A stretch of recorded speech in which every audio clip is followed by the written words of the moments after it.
we're told that if we can keep people out of the emergency room at the hospital, we're going to save a lot of money. Have you heard that? Yeah.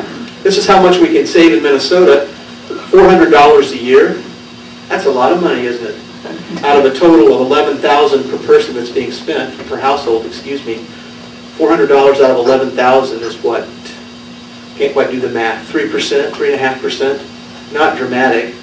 We're also told that if we have these end-of-life discussions with everyone and we can somehow persuade people from getting all that unnecessary, extraordinary end-of-life care, we'll save money. Well, I don't see it there. And the hard thing about that is if we knew when the end of life was, we could have those discussions, wouldn't we? But if you come to me with a heart attack, my goal is to keep you alive and get you back to home and back to work. You know?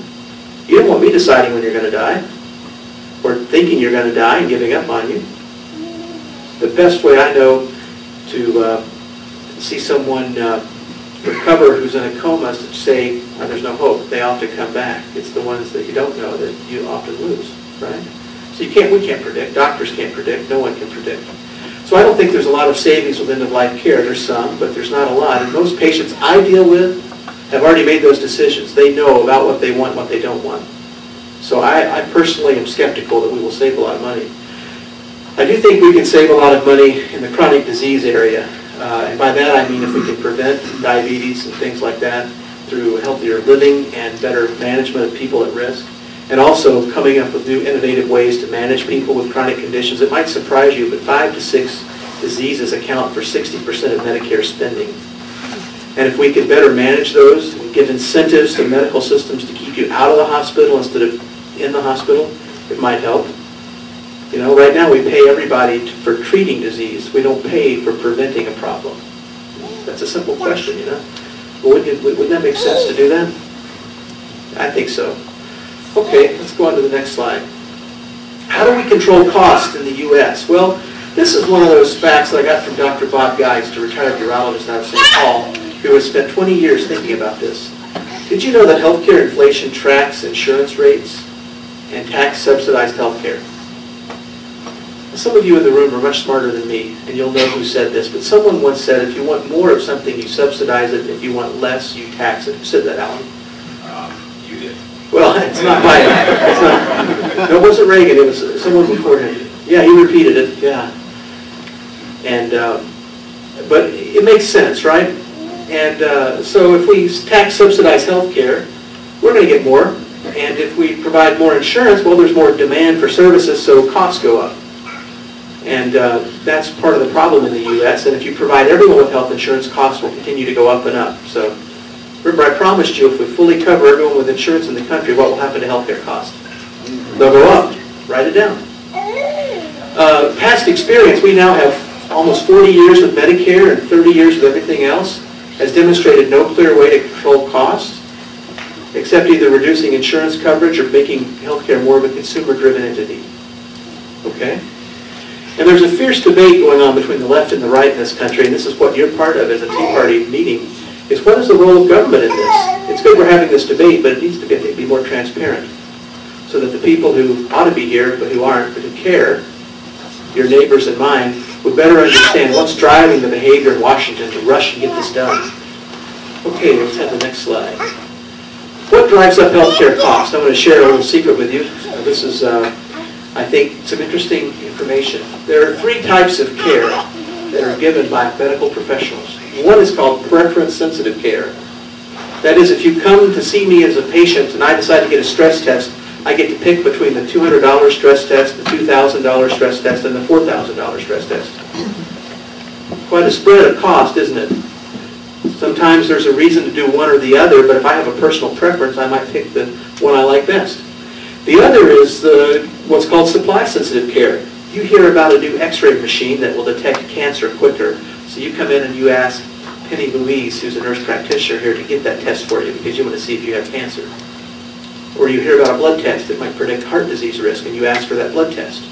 Okay, that's called supply-sensitive care. And then there's the whole thought of defensive medical care where I'm concerned that if I mess up on you, I might be sued, so I order extra tests or other things to defend if I have to go to court. And some estimate that's 10 to 25% of the total bill. Let's have the next slide. So if you think about the things that drive healthcare cost, you have a growing health-conscious population. Who in the room tonight does not want to be healthier? Got one person, too. Okay. You have technology coming down the pike that's wonderful. You know, we used to do exploratory surgery. Now we do a CAT scan to find things. That's great, isn't it? Much rather have a CAT scan than an operation. Okay? You have worldwide information and mobility, meaning if a new cure for cancer is discovered tomorrow in England, it's published, and suddenly every doctor in the world knows about it, and it's globalized. And then you have a functional disconnect between payers and consumers. Okay? Here's how it works. When you come to the doctor, you're scared, unless you're abnormal. You're worried about what we're going to say, and you want to be well and you want to live. And so those anxieties and fears, which drive most healthcare encounters, keep you from thinking like a consumer.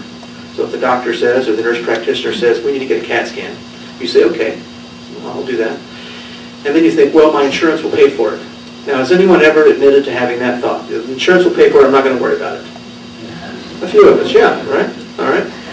But in the end, what you don't realize is that your insurance company is taking money from you that would be your income otherwise and paying that insurance premium, and then they're using that to pay for your health care, right? So you're not acting like a consumer. Instead, you're just assuming that that third party, that nasty insurance company, will pay for it, or Medicare will take care of it for me. But folks, we are the insurance companies and Medicare with our wages. Here's how I like to put it this way. Imagine if you went to the auto dealership tonight and you bought a new car. And the salesman said, okay, Fran Bradley, I know you like hybrids. I'm going to get you a nice hybrid. And would you like leather seats? Sure, Fran says. And Mary, he says, my wife wants them heated. Good, yeah, it's a good idea. How about the new Bose stereo, Fran? Sure, sure.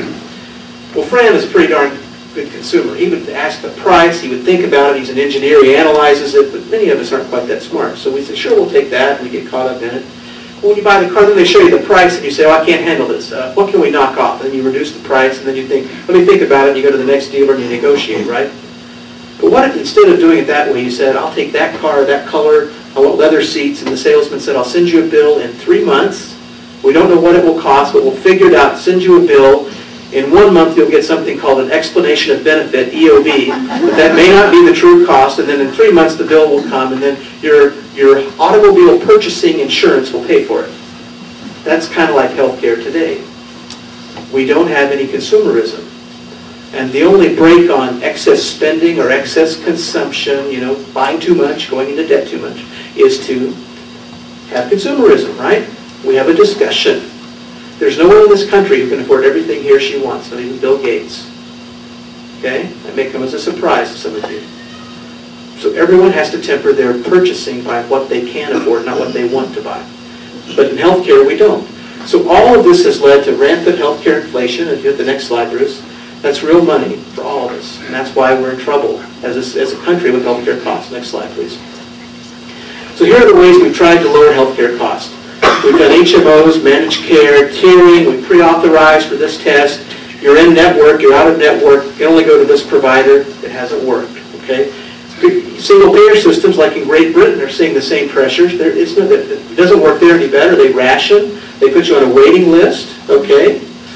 I remember a couple of years ago when I spoke in China, one of my colleagues and friends who trained with me 20 years ago at